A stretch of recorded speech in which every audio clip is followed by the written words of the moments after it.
कल रात एक ऐसा वाक़या हुआ जिसने मेरी ज़िंदगी के कई पहलुओं को छू लिया। करीब 7 बजे होंगे। शाम को मोबाइल बजने की आवाज़ आई। मोबाइल उठाया तो उधर से रोने की आवाज़। मैंने शांत कराया और पूछा कि भाभी जी, आखिर बात क्या है? आप क्यों रो रही हो? उधर से आवाज़ आई, आप कहाँ हो और घर कितनी देर में आ सकते हो? मैंने कहा, आप परेशानी बताइए। भाई साहब कहाँ हैं? आखिर हुआ क्या है?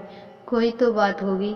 लेकिन उधर से केवल एक ही रट कि आप कितनी देर में आ सकते हो। मैंने आश्वासन दिया और कहा, कम से कम 1 घंटा लगेगा मुझे वहाँ पहुँचने में। जैसे तैसे पूरी घबराहट में मैं वहाँ पहुँचा। देखा तो भाई साहब, जो हमारे मित्र जज हैं, सामने सिर पकड़े उदास बैठे हुए हैं। भाभी जी नीचे बैठी रो रही है। 13 साल का बेटा भी सोफे पर परेशान बैठा है। 9 साल की बेटी भी कुछ नहीं कह पा रही है। मैं भाई साहब के पास गया और मैंने भाई साहब से पूछा कि आखिर बात क्या है। भाई साहब मुझे कोई जवाब नहीं दे पा रहे थे। फिर भाभी जी ने कहा, ये देखिए तलाक के पेपर, ये कोर्ट से तैयार करा के लाए हैं और मुझे कह रहे हैं मुझे तलाक चाहिए। मैंने भाई साहब से पूछा, आखिर क्या हुआ है? कोई बात तो होगी। इतनी अच्छी फैमिली है, 2 बच्चे हैं, सब कुछ सेटल्ड है। पहले तो मुझे लगा कि ये सब मजाक है, लेकिन मैंने बच्चों से पूछा कि दादी किधर है? बच्चों ने बताया, पापा उन्हें 3 दिन पहले नोएडा के वृद्धाश्रम में छोड़कर आए हैं। मैंने घर के नौकर से कहा, मुझे और भाई साहब को चाय पिलाओ। कुछ देर में चाय आई। बहुत कोशिश की भाई साहब को चाय पिलाने की, लेकिन उन्होंने चाय नहीं पी और थोड़ी देर बाद वो एक मासूम बच्चे की तरह फूट फूट कर रोने लगे और कहने लगे, मैंने 3 दिन से कुछ भी नहीं खाया है और मैं खा भी कैसे सकता हूँ। मैं अपनी 61 साल की वृद्ध माँ को कुछ अनजान लोगों के हवाले करके आया हूँ। पिछले साल से मेरे घर में उनके लिए इतनी मुसीबतें हो गई थी कि मेरी पत्नी ने कसम खा ली कि मैं माँ जी का ध्यान नहीं रख सकती। ना तो ये उनसे ढंग से बात करती थी और ना ही मेरे बच्चे उनसे बात करते थे। रोज़ मेरे कोर्ट से आने के बाद मेरी माँ मेरे पास आकर खूब रोती थी। नौकर तक भी अपनी मनमानी से व्यवहार करते थे। माँ ने मुझे 10 दिन पहले बोला कि बेटा तू मुझे ओल्ड एज होम छोड़ा, मैं सबके लिए बोझ बन चुकी हूँ। मैंने बहुत कोशिशें की माँ और पूरी फैमिली को समझाने की, लेकिन किसी ने माँ से सीधे मुंह बात तक नहीं की। जब मैं 2 साल का था तब पापा की मृत्यु हो गई थी। दूसरों के घरों में बर्तन मांजकर, झाड़ू पोछा करके मुझे पढ़ाया, मुझे इस काबिल बनाया कि आज मैं जज हूँ।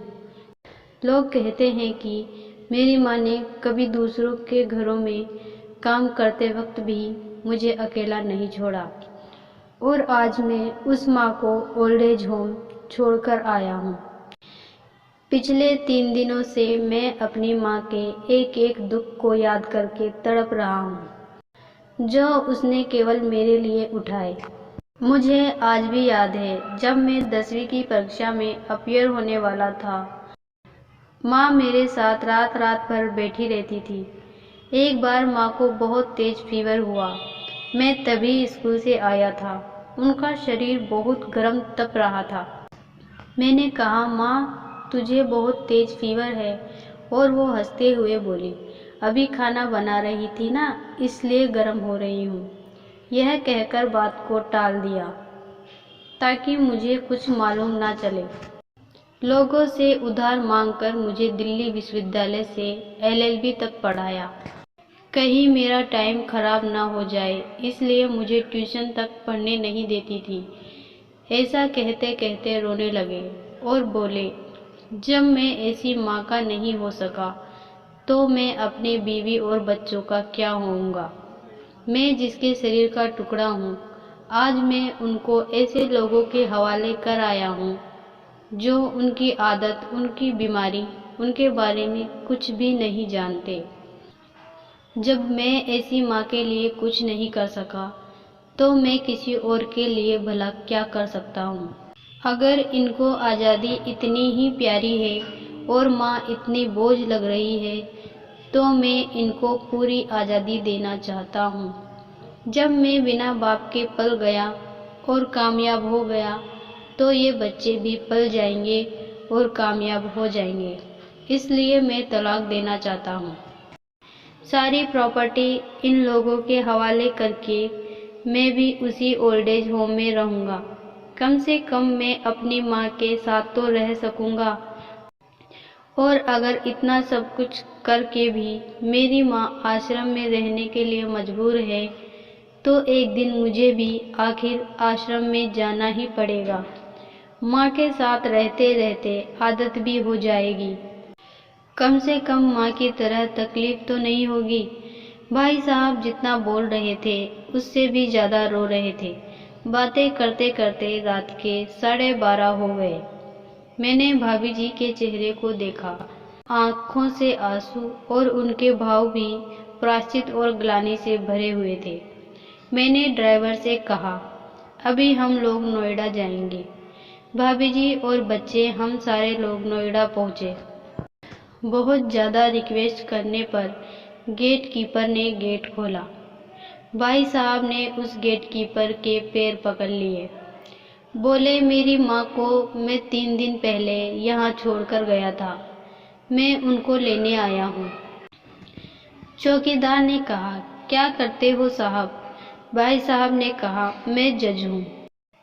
उस चौकीदार ने कहा, जहाँ सारे सबूत आपके सामने हैं तब तो आप अपनी माँ के साथ न्याय नहीं कर पाए, औरों के साथ क्या न्याय करते होंगे साहब। इतना कहकर हम लोगों को वहीं रोककर वह अंदर चला गया।